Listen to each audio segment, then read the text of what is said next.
dan sebagaimana di tempat ini Allah mempertemukan kita, semoga nantinya di akhirat Allah pertemukan kita di surga. Bapak Ibu yang dimuliakan Allah Subhanahu wa taala. Kita akan membahas tentang penyakit hati dan bagaimana cara mengobatinya. Tentang masalah kondisi batin. Di sana ada hati yang sehat dan di sana ada hati yang sakit. Bukti bahwasanya di sana ada hati yang sakit, Allah Subhanahu wa taala di beberapa ayat menyebutkan, fi qulubihim maradun fazadahumullahu marada. Di dalam hati mereka ada penyakit, lalu Allah Subhanahu wa taala tambahkan penyakit dalam dirinya. Di ayat yang lain juga Allah mengatakan, fi qulubihim rijsun. Di hati mereka ada rijs, ada najis. Kemudian najis itu semakin bertambah. Sehingga ada kondisi manusia yang hatinya penuh dengan kotoran. Yang kotoran itu digambarkan oleh Allah Subhanahu wa taala sebagai penyakit hati. Dalam ayat yang lain digambarkan oleh Allah taala sebagaimana layaknya kotoran. Demikian pula ada orang yang hatinya sehat. Orang yang hatinya sehat digambarkan oleh Allah Subhanahu wa taala, dia bertambah nilai ketenangan dalam batinnya. Sehingga Allah Subhanahu wa taala jadikan orang ini semakin bertambah imannya.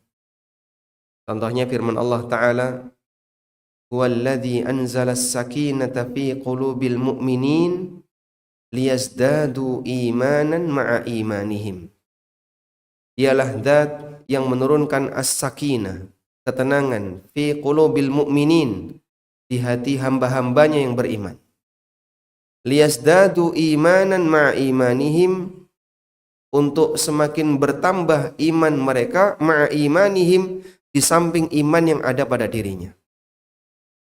Sehingga hati yang sehat, hati yang baik, dengan keberadaan as-sakinah yang Allah turunkan, maka iman itu semakin bertambah. Ini contoh gambaran hati yang diberikan oleh Allah dalam Al-Quran. Di sana ada hati yang baik dan di sana ada hati yang buruk. Efek samping dari hati yang baik dan hati yang buruk.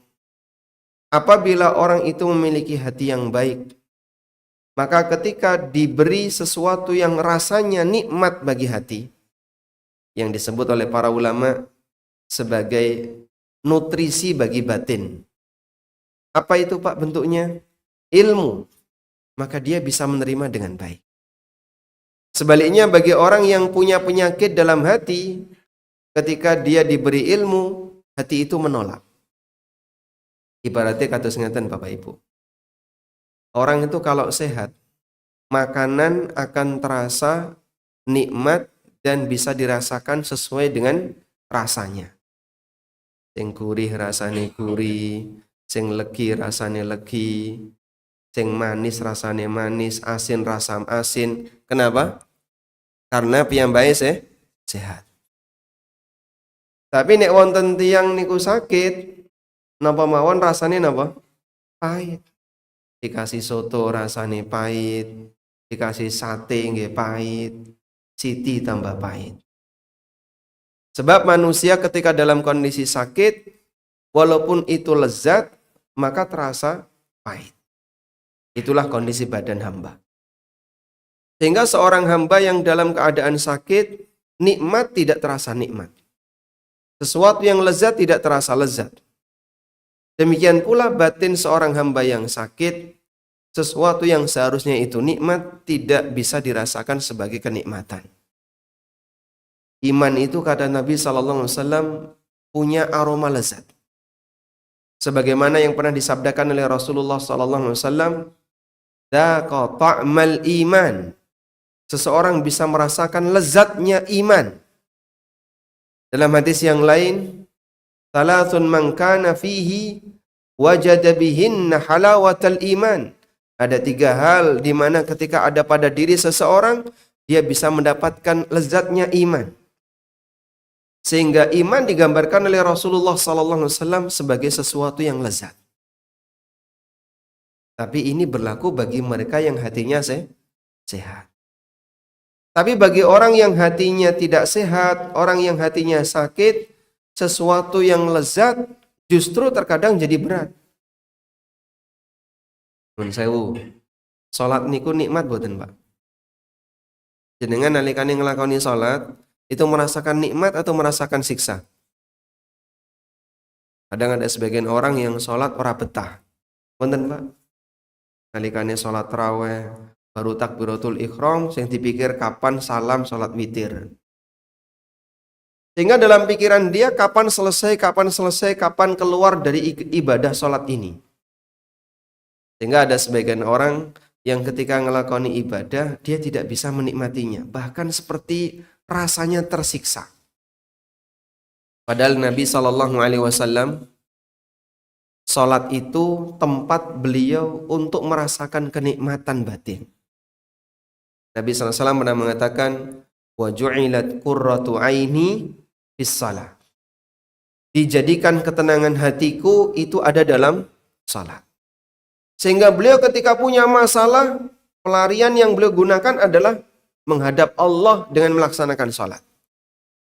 Sebagaimana keterangan sahabat Jabir bin Abdullah, "Ana an-nabiyyu sallallahu alaihi wasallam idza jadzabahu amrun shalla." Nabi sallallahu alaihi wasallam kalau beliau punya masalah besar, itu beliau sallallahu alaihi wasallam nglakoni sebab di tempat sholat itu beliau bisa merasakan ketenangan, beliau bisa merasakan kenyamanan, sehingga bagi beliau sholat adalah tempat untuk merasakan kelezatan batin.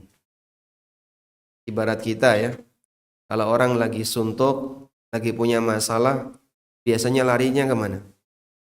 Tempat wisata, jalan-jalan ke Solo, nanti ke mall, atau jalan-jalan kemana. Karena dia ingin menenangkan batinnya dengan melihat sesuatu yang dia sukai. Padahal bisa jadi itu justru semakin menambah penyakit bagi hatinya. Karena adanya banyak maksiat yang dilakukan. Ada orang misalnya stres, mikir pekerjaan, lalu ngejak bojone jalan-jalan ke Solo Safari. Lihat kewan, Pak. Nyawang kewan luwih disenengi timbangane nyawang garwane nggih.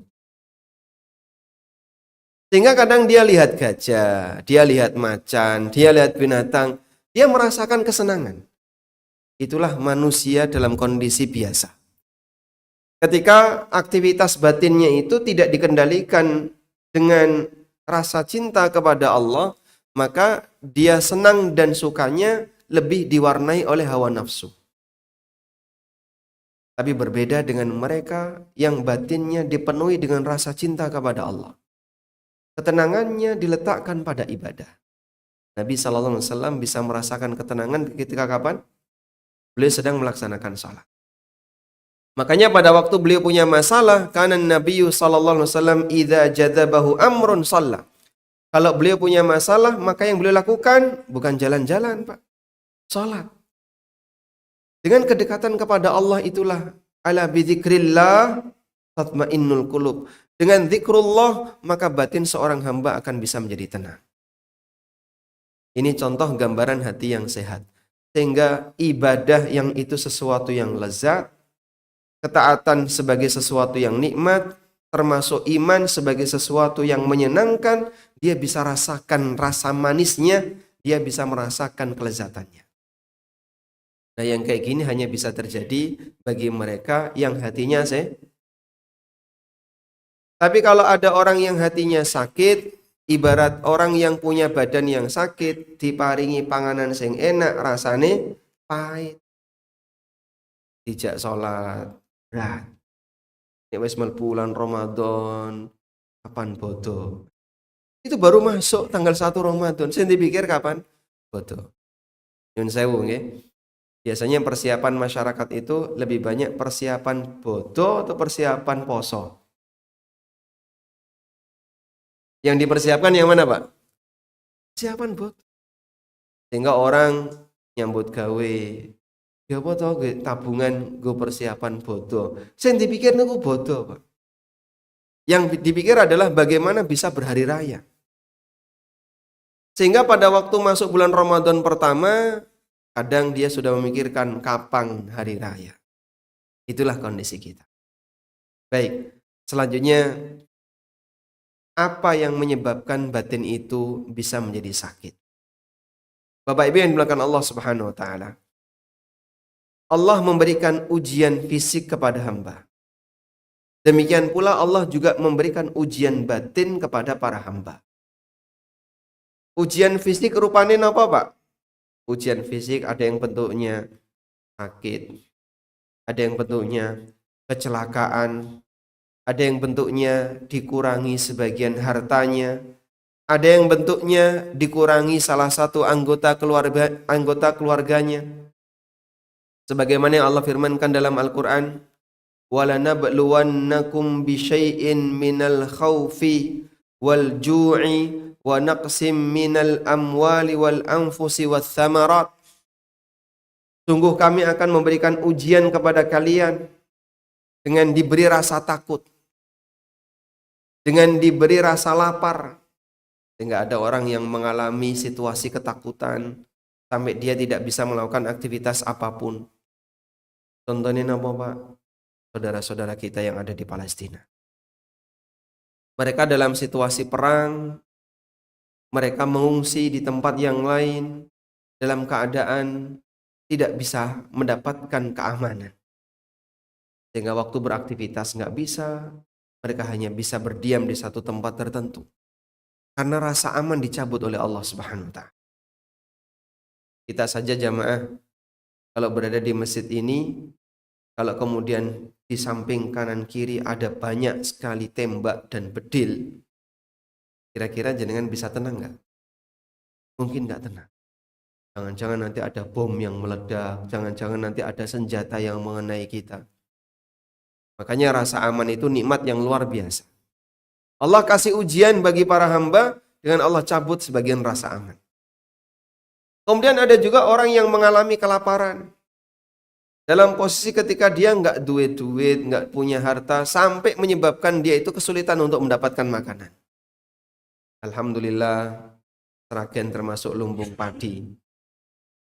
Sehingga kita bisa mendapatkan sumber makanan yang melimpah.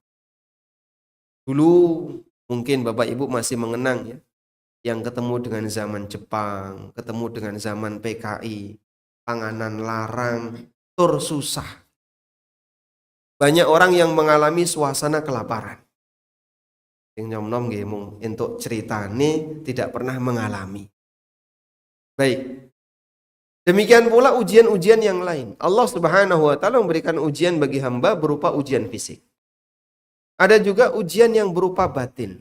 Apa sih bentuk ujian batin itu, Pak?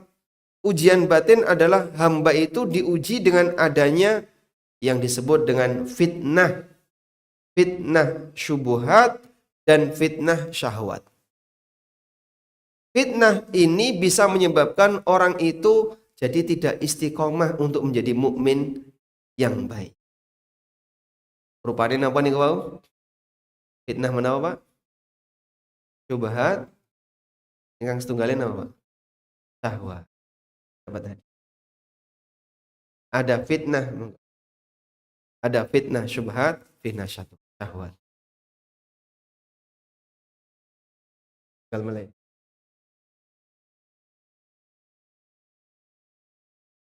Apa yang dimaksud dengan fitnah syubhat?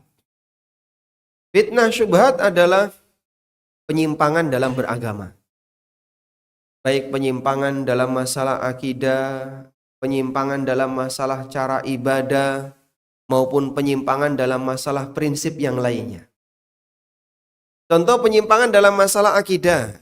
Yang saya ada yang bisa menyebutkan contoh penyimpangan dalam masalah akidah. Contohnya apa? Apa Pak? Keyakinan kesyirikan. Misalnya, ada orang punya pemahaman tentang masalah kesyirikan. Dia punya keyakinan, nek awakmu pengen sugih, kowe kudu teko ning Kemukus. Lalu di sana melakukan praktek dan ritual tertentu, mulai-mulai nambahi utang. Sehingga ada orang yang punya keyakinan seperti ini. Dan keyakinan kayak gini Pak, kadang dia itu menancap dalam batin, dikandani orang mempan. Berarti dia punya fitnah apa? Syubhat. Yang menyebabkan dia bertahan kepada perbuatan kesyirikan dan tidak mau meninggalkannya. Ada orang punya keyakinan, Allah punya anak. Padahal Maha Suci Allah dari prinsip seperti ini. Bagaimana mungkin Allah punya anak? Dan dia telah mengatakan, lam yalid walam yulad. Mereka yang punya keyakinan Allah punya anak, coba dikandani. Allah itu tidak punya anak. Mana mungkin ada anak untuk Allah, padahal dia tidak punya istri. Tapi bisa berubah nggak? Dia nggak bisa berubah, tetap bertahan. Bahkan kadang ngeyel. Maka orang kalau sudah punya fitnah syubhat, dia ketika diberitahu nggak mempan. Sebab itu menjadi ideologi dan keyakinan dalam hatinya. Dan puncak dari fitnah syubhat adalah munculnya Dajjal. Makanya dikatakan oleh Nabi SAW, ma min nabiyyin illa wa qad anzara qaumahu al-a'war ad-dajjal. Tidak ada seorang pun nabi kecuali dia ngasih peringatan kepada masyarakatnya akan hadirnya seorang a'war, yaitu Dajjal. Kenapa para nabi mengingatkan keberadaan Dajjal? Sebab ini merupakan fitnah terbesar. Kenapa disebut sebagai fitnah terbesar? Karena fitnah Dajjal itu merusak iman seorang hamba. Dia ngaku Tuhan dan dia punya bukti-bukti, sehingga banyak sekali orang yang kepencot dengan Dajjal, tertarik dengan Dajjal, akhirnya mau jadi pengikutnya Dajjal. Dan banyak sekali orang yang tersesat gara-gara pengaruh Dajjal. Makanya di akhir setiap kita melaksanakan sholat, kita diajarkan untuk membaca doa perlindungan dari 4 hal. Salah satunya bagaimana bunyinya? Wa min syarri fitnatil masihid Dajjal. Dan kita minta perlindungan kepada Allah dari kejahatan fitnah al-masih Dajjal. Bentuk minta perlindungan kepada Allah dari kejahatan fitnah al-masih Dajjal itu ada 2. Yang pertama, kita mohon kepada Allah agar diwafatkan sebelum Dajjal muncul. Karena kalau Dajjal muncul, bisa jadi banyak orang yang sesat, banyak orang yang kafir jadi pengikutnya Dajjal. Dan kita tidak ingin jadi seperti itu. Mungkin kalau saya ketemu Dajjal, barangkali saya nggak kuat, sehingga tertarik untuk jadi pengikutnya. Karena kalau tidak, orang yang tidak mau mengikuti Dajjal dan dia ketemu Dajjal, maka dia hidupnya akan sengsara, hidupnya penuh dengan keterbatasan, bahkan kaliren gara-gara tidak mau beriman kepada. Itu fitnah syubhat paling puncak. Kemudian ada bentuk fitnah syahwat. Apa itu fitnah syahwat? Fitnah syahwat adalah ketertarikan manusia terhadap apa yang diinginkan oleh hawa nafsunya sampai menyebabkan dia melanggar aturan Allah. Ketertarikan manusia terhadap apa yang diinginkan oleh hawa nafsunya. Contohnya apa Pak? Allah berfirman dalam Al-Quran, Zuyyina linnasi hubbus syahawati minan nisa. Terus wal banin. Kemudian wal qanatiril muqantarati minadz zahabi wal fiddati wal khailil musawwamati wal an'ami wal harth. Langsung dapat hadiah Pak. Allah sebutkan zuyyina linnasi hubbus syahawat. Menungso niku dihiasi oleh Allah senang dengan sesuatu yang disukai oleh hawa nafsunya. Apa saja yang disukai oleh manusia? Hubbus syahawati minan nisa. Sing lanang seneng karo wong wedok. Selanjutnya seneng apa lagi? Wal banin, seneng anak. Kemudian apa lagi? Seneng donya brono sing rupane emas lan perak. Lalu seneng apa lagi? Seneng kendaraan yang mewah, seneng dengan tanaman, aneka hasil sawah, seneng dengan buah-buahan, itulah syahwat. Seneng seperti ini ditanamkan pada hati seorang manusia, nggak mungkin dihilangkan, Pak. Maka kalau ada orang yang nggak seneng wong wedok, normal boten, Pak? Normal boten? Pak, cari yang jomblo, mana yang jomblo? Kan belum terbukti itu. Kalau ada orang yang tidak punya rasa tertarik pada lawan jenis, normal nggak? Nggak normal. Ada orang yang tidak punya ketertarikan untuk memiliki anak, normal nggak? Nggak normal. Karena normalnya manusia senang dengan yang seperti ini. Namun ketika kita punya rasa senang kepada seperti ini, tidak boleh melanggar aturan Allah. Kalau sampai melanggar aturan Allah, berarti dia telah mendapatkan fitnah syahwat. Dan ketika itu dibiarkan, dia akan terjerumus ke dalam dosa dan maksiat. Dan Nabi SAW menyebutkan bahwa puncak dari fitnah syahwat adalah harta dan wanita. Nabi SAW pernah menyebutkan, inna likulli ummatin fitnah wa fitnatu ummati yalmal. Tiap umat itu punya fitnah dan fitnah umatku adalah harta. Dalam riwayat yang lain Nabi SAW mengatakan, ma taraktu syai'an ba'di adarra 'ala rijal minan nisa. Belum ada ujian yang lebih membahayakan bagi lelaki setelah aku meninggal dibandingkan ujian wanita. Satu lagi yaitu tahta. Rasulullah SAW menggambarkan, ma di'bani ja'i'an ursila fi ghanamin.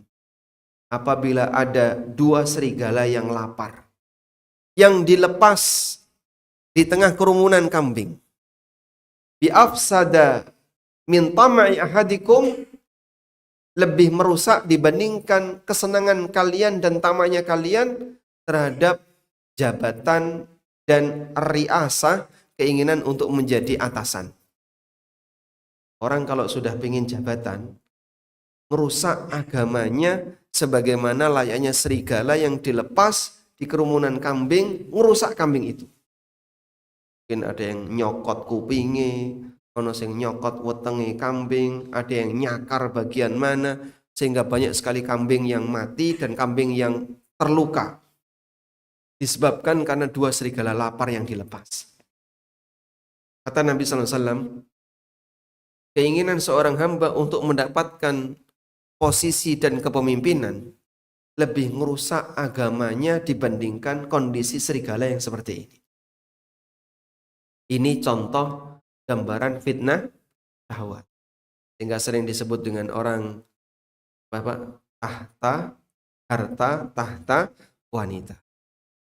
Kalau ini tidak dikendalikan, bisa menyebabkan orang itu jadi rusak agamanya. Melanggar aturan Allah, sikut-sikutan dengan temannya, tidak tahu aturan, nyuwun sewu, sampai geser galengan. Punten mboten ngeten. Sawah sebelah atau ditilii tonggone, akhirnya ketika dia macul galengan, dipindah ning sebelah. Itu galengan kalau dibiarkan saja setahun geser ping pinten, Pak? Ping telu. Ping telu niku pinten senti kinten-kinten? 5 senti. 5 senti ping 5 tahun, 15 senti. Dan pelanggaran seperti ini banyak sekali. Nyun sewu nggih, 5 senti niku nek ditanduri pari iso metu pinten kintal. Hah? Sampai diperjuangkan, Pak. Orang kan cuma ngambil 5 senti. Itu nek ditanduri pari niku metu pinten kintal, Pak. Tergantung panjangnya. Rata-rata pinten kintal. Napa ndugi sekintal? 1 hektar mubeng ngeten nggih. Subhanallah. Sehingga kadang orang memperebutkan sesuatu yang sedikit hasilnya, tapi itu sampai marakno padu karo tanggane, sampai marakno rebutan dengan temannya dan seterusnya. Nabi SAW mengingatkan, man ghasaba ardan walau shibran. Orang yang gosok tanah meskipun hanya sejengkal. Tuwiqa alaihi bisab'ina aradina yaumal qiyamah. Maka besok di hari kiamat dia akan dikalungi dengan bumi sampai 7 lapis sesuai dengan yang dia ambil. Oh ya kuat Pak. Kalungi tanah sakmono gede ini. Tidak mungkin kuat. Tapi itulah hukuman bagi mereka yang suka ngerebut tanah, walaupun dengan cara bertahap, kadang setahun dapat 5 cm, nanti nyuwun sewu kadang sampai nggeser patok, dan itu perbuatan yang dilaknat oleh Rasulullah SAW. Para sahabat mengatakan, la'ana Rasulullah SAW man ghayyara manaras sabil. Rasulullah SAW melaknat orang yang mengubah manaras sabil. Yang dimaksud dengan manaras sabil adalah batas tanah. Sehingga kadang patok digeser. Geser patok dilaknat oleh Rasulullah SAW. Bayangin ya. Orang ini pengen ketemu Nabi SAW nalikannya di yaumil qiyamah. Tapi dia menjadi orang yang dikutuk oleh Nabi SAW. Kira-kira bisa selamat nggak Pak orang kayak gini? Makanya bahaya besar. Jangan sampai gara-gara saking senangnya dengan harta sehingga membuat kita melanggar aturan Allah Subhanahu wa taala. Itulah fitnah syahwat. Baik, sekarang obatnya bagaimana? Kita kadang mendapatkan fitnah syubhat dan kadang mendapatkan fitnah syahwat. Fitnah syubhat dan fitnah syahwat ini selalu menyambar-nyambar dimanapun kita berada. Sehingga kadang ketika kita berada di luar rumah, sing jenenge maksiat tidak bisa dihindari. Apalagi nyuwun sewu nggih, aurat tercecer di mana-mana. Nek wis neng pasar, bisa nggak Pak ke pasar tanpa lihat aurat? Ada Pak? Neng pasar tanpa lihat aurat ada Pak? Neng Seragen wonten? Wonten? Oh, enggak bisa. Ya Allah.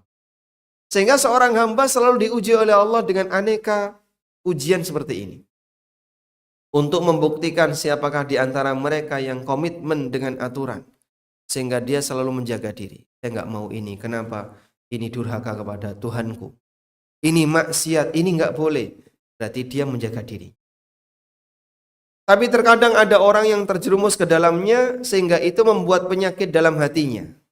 Disebabkan karena dia terkena dengan fitnah syubhat, ujian syubhat dan ujian syahwat. Yang bisa menyebabkan hatinya jadi ternodai dengan aneka penyakit. Terus obatnya pripun Pak? Agar kita bisa kembali sehat, memiliki hati yang sehat dan bisa merasakan lezatnya ibadah sesuai dengan rasanya. Bapak Ibu yang dimuliakan Allah Subhanahu wa taala. Nalikane wong loro ketika ada orang sakit, lalu dia datang ke dokter. Maka dokter akan melakukan 3 hal sebagai upaya untuk pengobatan bagi orang yang sedang mengalami sakit.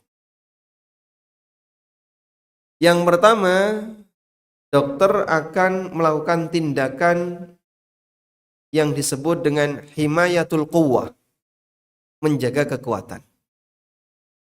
Jadi teori ini dijelaskan oleh Ibnu Qayyim dalam kitab beliau Ighatsatul Lahafan, dan beliau menceritakan ada seorang tabib, ada seorang dokter dari Mesir yang bilang orang yang mendapatkan teori ini dia bisa mendapatkan banyak sekali kebaikan. Bahkan andaikan dia harus melakukan safar yang jauh untuk hanya belajar 3 teori ini, maka safar itu sudah mengimbangi biayanya untuk dapat teori ini. Teori tentang bagaimana cara membersihkan penyakit dalam hati dan membersihkan penyakit dalam badan. Jadi secara prinsip sama. Pertama, dokter akan menyarankan agar orang itu menjaga kekuatan. Maka biasanya dokter akan ngasih nasihat. Istirahat yang cukup, makan yang cukup. Kemudian tidak lupa dokter ngasih apa? Dokter ngasih suplemen. Ini vitamin untuk Bapak, tolong dikonsumsi 10 kali sehari. dalam rangka untuk menjaga kekuatan. Sehingga dokter ngasih motivasi kepada pasien ini. Jaga kesehatan, jaga istirahatnya, jaga makannya, istirahat yang cukup, makan yang cukup. Sebab orang yang sakit, modal utama untuk bisa menyembuhkannya adalah dengan memberikan kekuatan baginya. Orang itu kalau sudah tidak ada kekuatan dari dalam, mau disembuhkan nggak bisa, Pak. Sebab modal utama untuk bisa sembuh adalah dipertahankan kekuatan pada dirinya. Baik. Wong sing loro ati nggih ngoten, Pak. Orang yang punya penyakit batin, mereka kalau mau menyembuhkan penyakit hatinya, maka hatinya harus dikuatkan dulu. Bagaimana caranya agar orang itu bisa memiliki hati yang kuat? Cara agar orang bisa memiliki hati yang kuat adalah dia diberi asupan dan nutrisi yang membuat hati itu bisa dekat dengan Allah. Asupan ini apa, Pak? Ibadah kepada Allah, melakukan ketaatan kepada Allah. Jadi dia dipaksa untuk dekat dengan Allah, terutama yang disebut dengan nutrisi batin adalah pengajian. Orang mendengarkan siraman rohani, tausiah itu nutrisi bagi batin. Makanya Nabi SAW memberikan gambaran ilmu yang beliau sampaikan itu ibarat air hujan, sedangkan hati manusia seperti apa? Tanah di muka bumi. Nabi SAW pernah bersabda dalam hadis riwayat Bukhari, "Mathalu ma ba'athani Allahu bihi minal ilmi wal huda, kamathalil ghaithil kathir asabat ardan." Perumpamaan ilmu dan petunjuk yang aku bawa itu sebagaimana hujan lebat yang turun di muka bumi. Sehingga yang namanya tanah kalau tidak pernah kena air hujan, Pak, sawah nek pas musim kemarau niku pripun, Pak? Garing sampai pecah-pecah.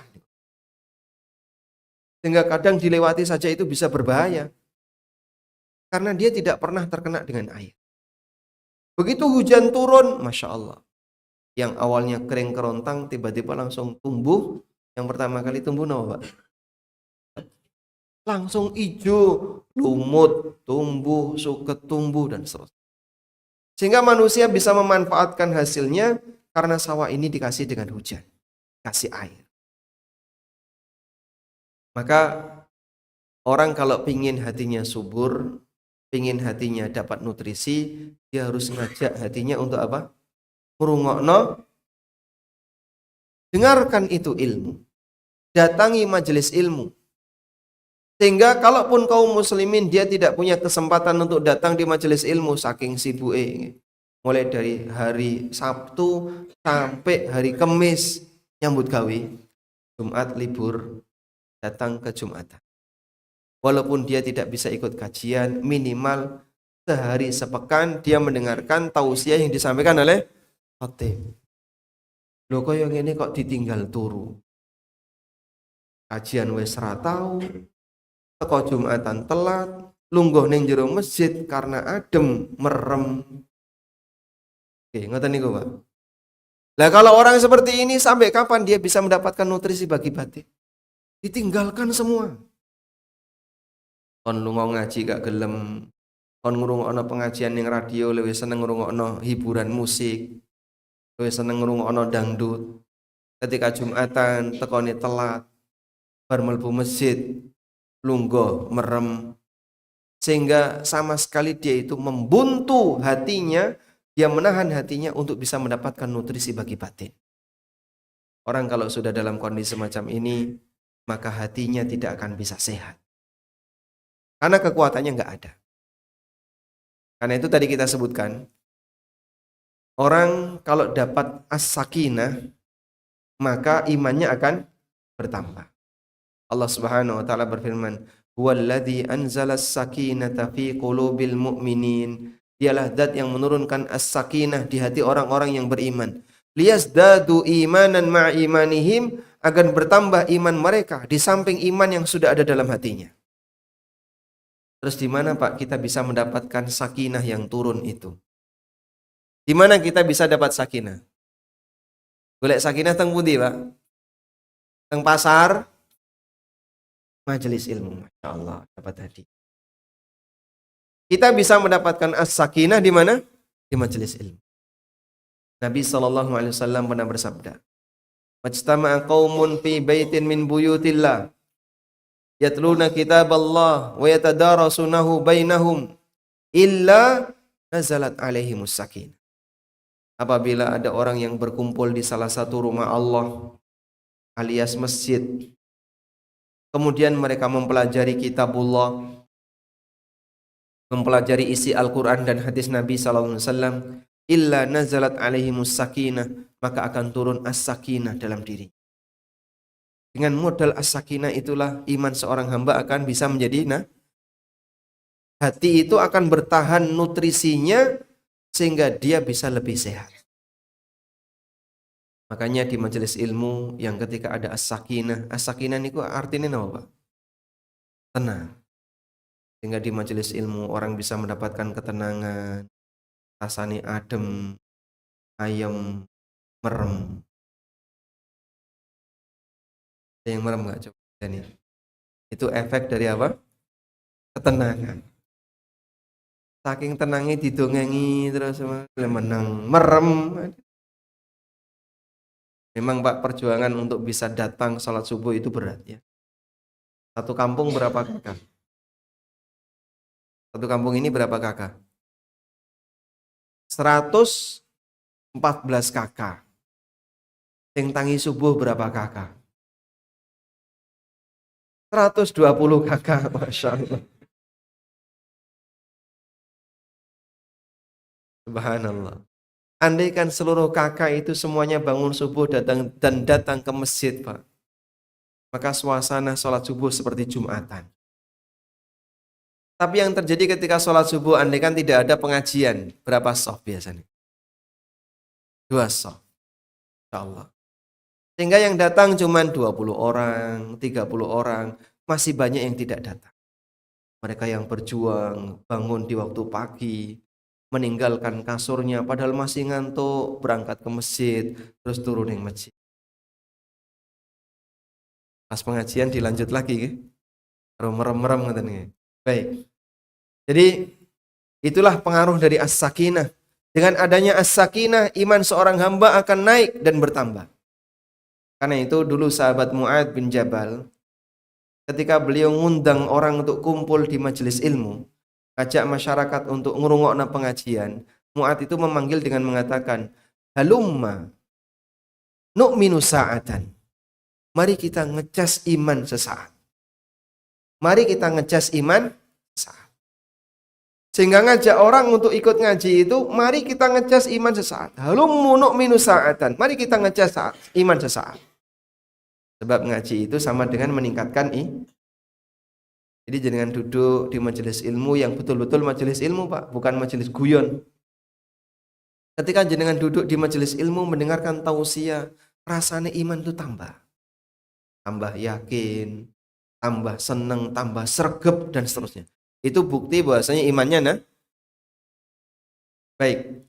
Ini cara yang pertama. Jaga kesehatan batin dengan cara mendekat ke majelis ilmu, dengan cara beribadah kepada Allah agar ini tidak hilang. Sebab penyakit hati itu akan semakin kuat kalau kemudian orangnya tidak mau meninggalkan, orangnya sering datang ke majelis ilmu. Selanjutnya yang kedua. Setelah dia diberi kekuatan batin, maka dokter tahapan yang kedua adalah dia melakukan al-himayah anil mu'dhi. Penjagaan orang ini dari sesuatu yang bisa nambahi penyakitnya. Maka dokter akan ngasih nasihat, aneka pantangan yang tidak boleh dilakukan.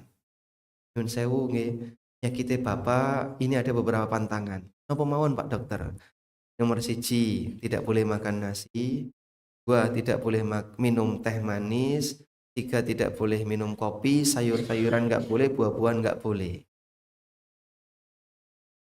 Nah terus kula niki mangan nopo? Air putih saja.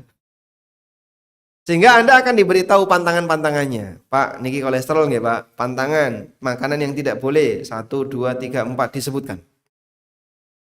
Bapak tidak boleh melakukan aktivitas ini, tidak boleh melakukan aktivitas ini. Pantangannya disebutkan. Karena pantangan itu kalau dilanggar akan semakin memperparah penyakitnya.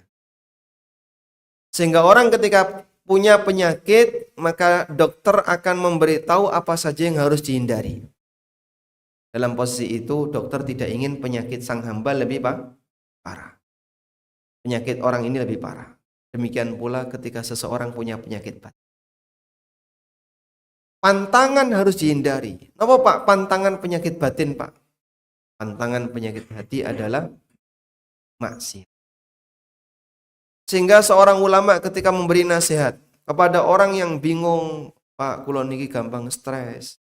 Kula niki gampang bingung, kula niki kok susah nggih. Rasane abot banget nek dijak nglakoni taat. Jangankan sholat sunnah, sing wajib saja kadang sering bolong. Iku pripun nggih?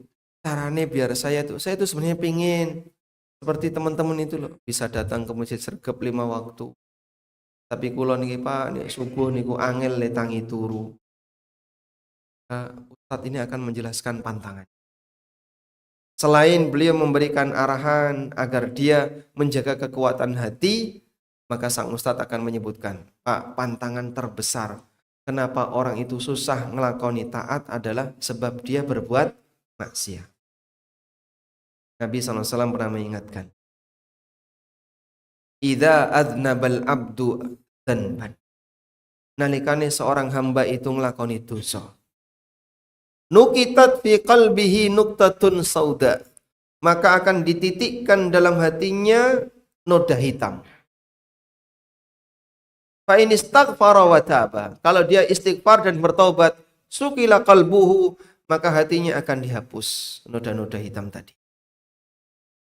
Wa illa dida fi qalbihi hatta ta'lu anhu, dan jika dia tidak taubat, tetap melakoni dosa, maka akan ditambahkan noda-noda hitam tadi dalam hatinya sampai menutupi permukaan hati.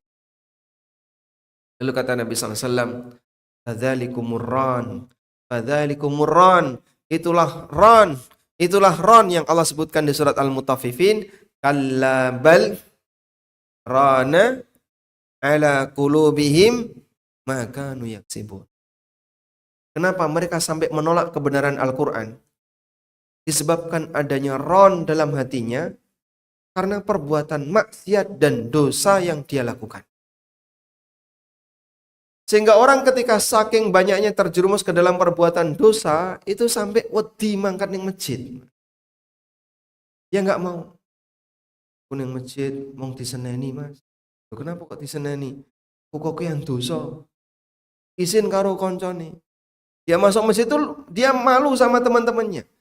Dan itu membuat dia semakin jauh dari hidayah.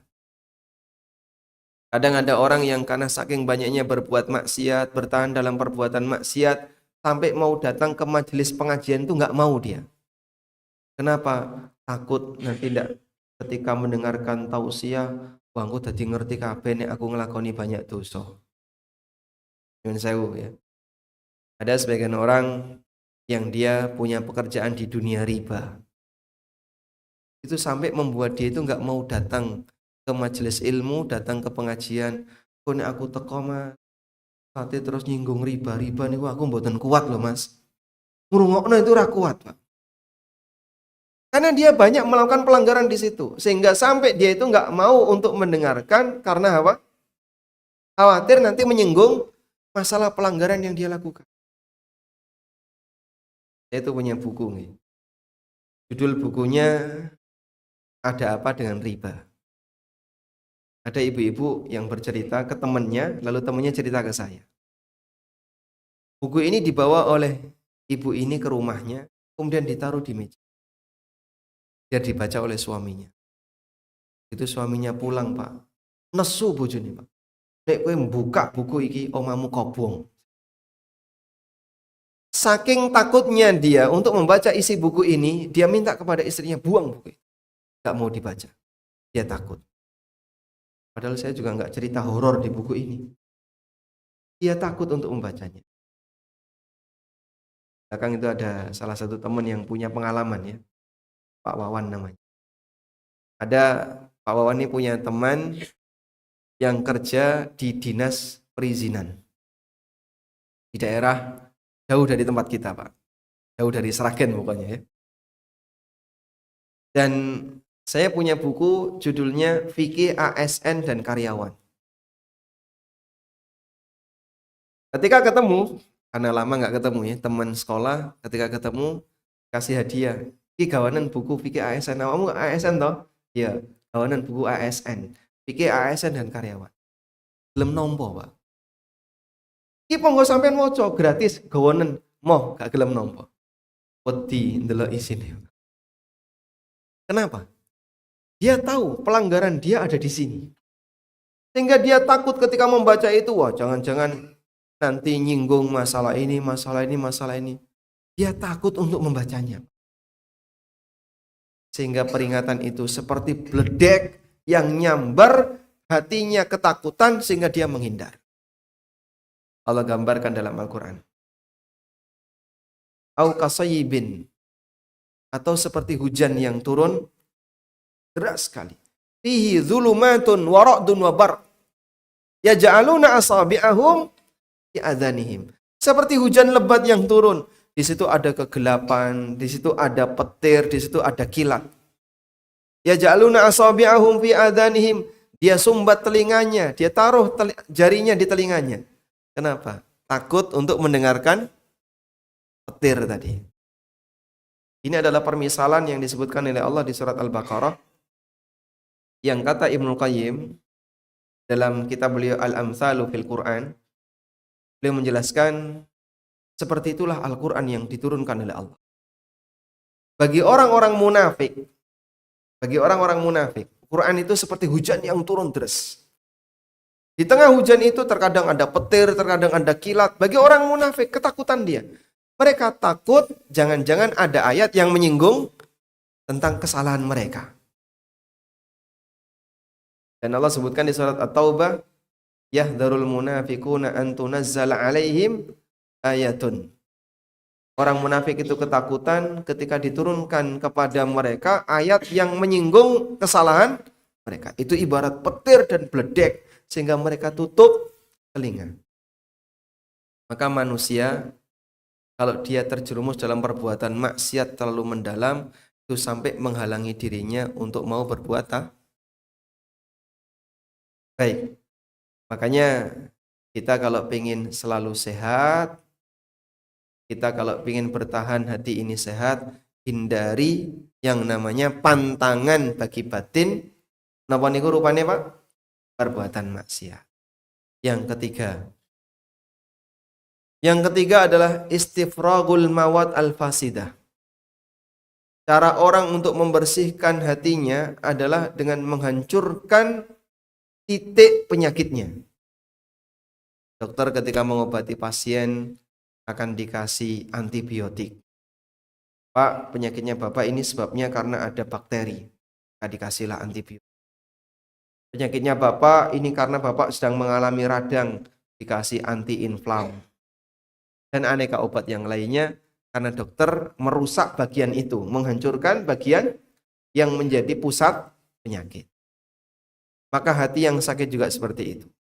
Bagaimana caranya untuk membersihkan noda-noda dalam hati dan penyakit dalam hati? Caranya adalah dengan dipaksa untuk taubat dan banyak istighfar. Sehingga bagi mereka yang sudah tenggelam dalam perbuatan maksiat, Allah ajarkan, qul ibadiyalladzina asrafu ala anfusihim la taqnatu min rahmatillah innallaha yaghfirudz dzunuba jami'a. Sampaikan kepada para hambaku yang mereka telah berlumur dengan dosa dan maksiat. Jangan mereka putus asa dengan rahmat Allah. Allah bisa mengampuni semua dosa. Asal syaratnya apa? Gelem taubat. In tajtanibu kaba'ira ma tunhauna anhu nukaffir ankum sayyi'atikum. Apabila kalian menjauhi perbuatan dosa besar yang telah dilarang, maka kami akan tutupi dan kami akan hapus dosa-dosa kalian. Ya, penyakitnya akan dihancurkan oleh Allah, maksiat itu akan dihilangkan oleh Allah dari hatinya disebabkan karena hamba ini bertaubat. Allah. Baik, coba Pak bisa disebutkan ulang 3 cara untuk membersihkan penyakit hati.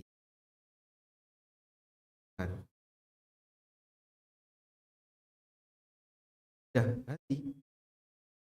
Ini dibedah, maksudnya ibadah dan bertakwa. Dua,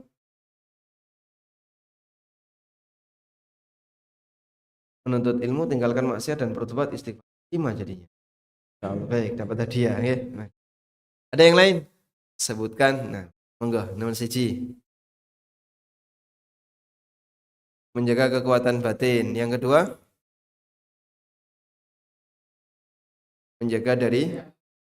menjaga kesehatan hatinya, menjaga diri dari sumber penyakit. Yang ketiga, menghancurkan titik penyakit. Allah. Sebutkan contoh bagaimana cara membangun kekuatan batin. Bagaimana cara membangun kekuatan batin? Monggo.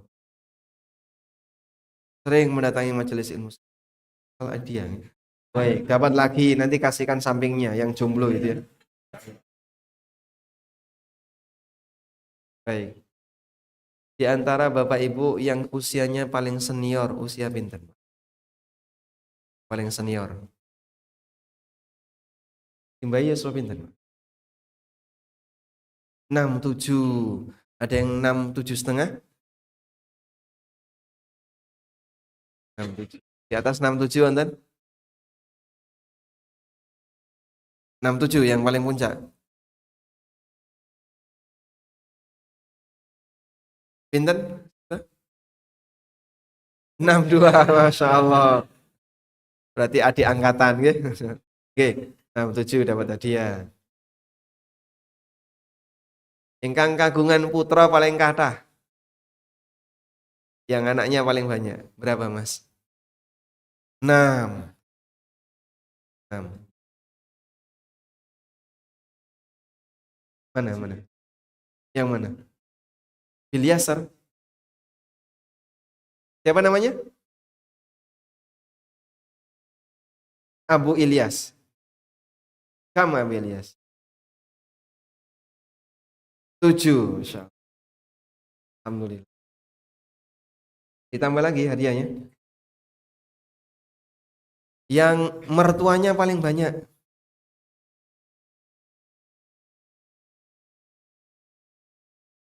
Wonten? Gak ada ya. Baik. Pertanyaan berikutnya. Yang datang dari paling jauh. Pundi? Oh, Sukoharjo, Ustadz ya. Ustadz dapat hadiah Ustadz. Oh, dikasihkan Ustadz semua aja itu ya. Dari Sukoharjo. Ada Kartosuro? Mana Kartosuro? Kartosuro. Baik, dapat.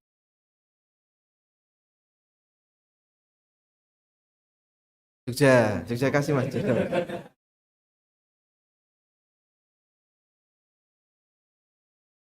Alhamdulillah.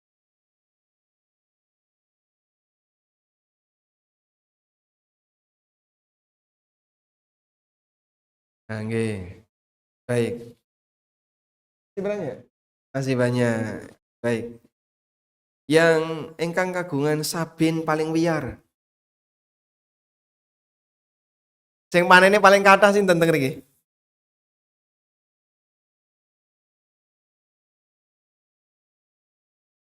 Pak Mahmud.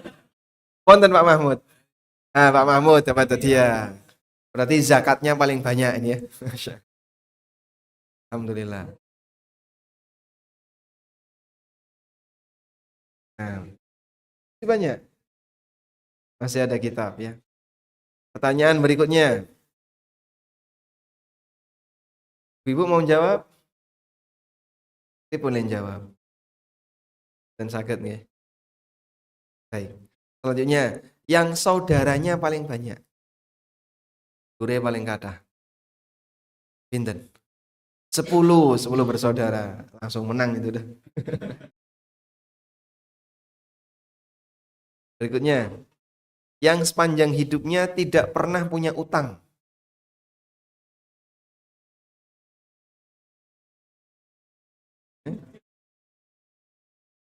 Cilik-cilik kon ngacung. Dari as-sakinah,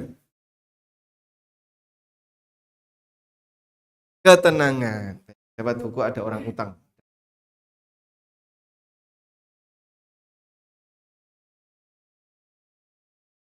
Nanti dapat hadiah ini gini, Pak. Selanjutnya, sebutkan arti dari atau sebutkan cara Nabi SAW ketika beliau mau menenangkan dirinya.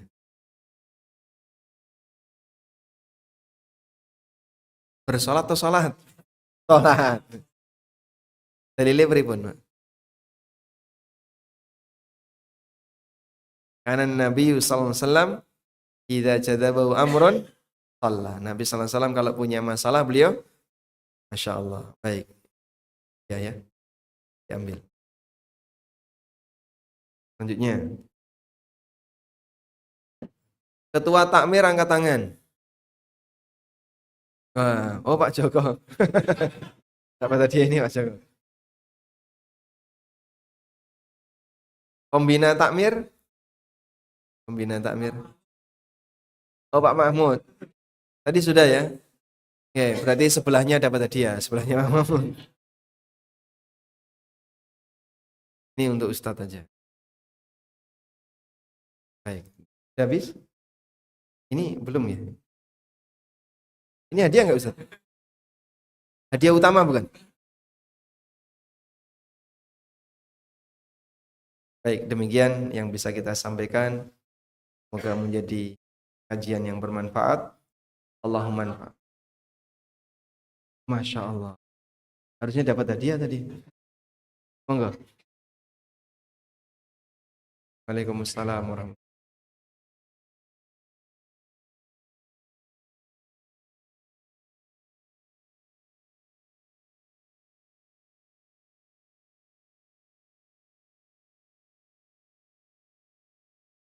Bagaimana cara untuk menggerakkan warga, terutama warga Trobong ya, agar mau sholat subuh di caranya gampil Pak. Jenengan paringi arto insya Allah udah teko nih. Apa sing teko ning masjid untuk duit 1 juta, kira-kira mau nggak Pak? Mau? Mau penuh. Berarti bisa dicoba itu ya. Masalahnya pahala itu nggak kelihatan. Nah, sehingga pahala karena nggak kelihatan, maka bahasanya adalah bahasa iman. Sinten sing iman, dia akan semangat untuk mencarinya. Makanya kata Nabi SAW, "Lau ya'lamun nasu ma fihima." Andaikan wong niku ngerti seperti apa pahala yang disediakan oleh Allah bagi mereka yang datang sholat subuh dan sholat isya, la atauhuma walau habwan. Tentu mereka akan bersedia untuk mendatanginya walaupun sambil merangkak. Tapi gandeng ganjaran ini boten ditampakkan oleh Allah, jadi mereka tidak mau datang. Yang mau datang karena apa? Karena iman. Saya yakin ini ganjaran ini gede. Padahal ya ora ketok. Sehingga ketika jenengan pulang, coba cerita sama tetangganya. Kowe mau kok ora teko ning masjid, padahal ning kono mau ono ganjaran ini gede. Biasa saja dia. Tapi kalau jenengan ngomong ning tanggane, kowe mau kok ora teko ning masjid, nyesel awakmu. Lah ono apa? Dikai duit. Piro? 5 juta. Itu nyesel. Wah, kowe mau ora kondo-kondo, ora ngandani aku, ora ngejak aku padahal ono bagi-bagi duit. Padahal 2 rakaat sebelum subuh lebih baik daripada dunia. Rakaatul fajri khairum minad dunya wa ma fiha. 2 rakaat sebelum subuh luwih apik timbangane donya sak isinya.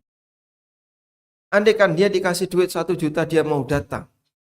Apalagi kalau dijanjikan dunia seisinya. Cuman karena ganjaran niku boten ketinggal, enggak kelihatan, Makanya orang seperti ini kondisi. Berbahagialah bagi bapak-bapak dan ibu-ibu yang punya iman sehingga tetap yakin dengan janji Allah walaupun tidak melihat. Ngajeng niku wonten gantung-gantung ganjaran mboten? Ganjaran sing gelantungan wonten mboten ngajeng? Hah? Mungkin jenengan nek undur medal siji nggih. Kan nggak kelihatan, Pak. Andaikan di depan tuh ada emas sekilo gantung-gantung gitu ya. Siapa yang datang ke masjid nanti pulang medal emas sekilo siji. Berikutnya medal emas lagi. Mungkin tidak ada masjid yang kosong. Tapi itulah ujian sehingga ganjaran tidak kelihatan. Wallahu a'lam. Mencekap? Baik. Sekian semoga bermanfaat. Wassallallahu ala nabiyyina Muhammadin wa ala alihi wa sahbihi wasallam. Wa akhiru da'wana anil hamdulillah. Subhanakallahumma hamdika alla anta astaghfiruka wa atubu. Assalamualaikum warahmatullahi wabarakatuh.